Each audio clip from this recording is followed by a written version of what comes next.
एक राजा था जिसके यहाँ बेटा पैदा नहीं हो रहा था। उसे किसी तांत्रिक ने सलाह दी कि आप ही के राज्य में किसी छोटे बच्चे की बलि चढ़ा दीजिए, अगले 1 साल में आपके यहाँ बेटा पैदा हो जाएगा। राजा ने ऐसा ही किया।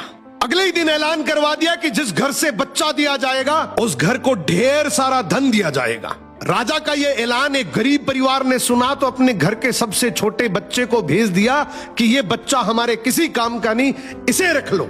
अब बलि चढ़ाने की पूरी तैयारी हो गई। राजा ने बच्चे से पूछा, कोई तुम्हारी आखिरी इच्छा? तो बच्चा बोला, मुझे बस थोड़ी सी गिल्ली मिट्टी ला कर दे दो। मिट्टी लाई गई तो उस बच्चे ने उस मिट्टी से छोटे छोटे 4 मकान बनाए और उसके बाद एक एक करके 3 मकानों को लात मारकर गिरा दिया। एक को रहने दिया और उसके सामने हाथ जोड़कर दुआ की और राजा को बोला, अब मेरी बलि चढ़ा दो। यह देखकर राजा को बड़ा अजीब लगा।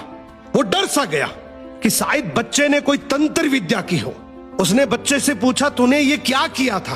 तो बच्चा बोला, पहला मकान गिराया जो मेरे माँ बाप का था, जिन्होंने सिर्फ पैसों के लिए मुझे बेच दिया। दूसरा मकान रिश्तेदारों का था, उन्होंने भी मेरे माँ बाप को ऐसा करने से रोका नहीं, तो उनका भी मकान गिरा दिया। तीसरा राजा जी आपका तो काम है लोगों की रक्षा करना, लेकिन आप भी अपने लालच के लिए रक्षक से भक्षक बन गए। आपने तो अपने लालच के लिए मेरी जिंदगी खत्म करने की सोच ली, तो मैंने आपका भी महल गिरा दिया। और ये चौथा मेरे भगवान का घर है, उसके सामने मैंने हाथ जोड़कर कह दिया कि अब सब तू संभाल लेना।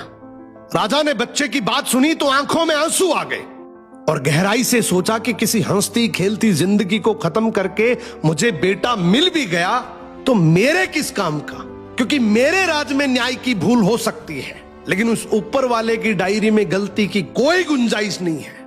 राजा ने रोते हुए बच्चे को गले लगा लिया और बोला, आज से तू ही मेरा बेटा है। इस कहानी का मतलब है कि दुनिया के सामने झुकने से कुछ नहीं होगा, क्योंकि दुनिया अपने मतलब के लिए कुछ भी कर सकती है। झुकना है तो उस भगवान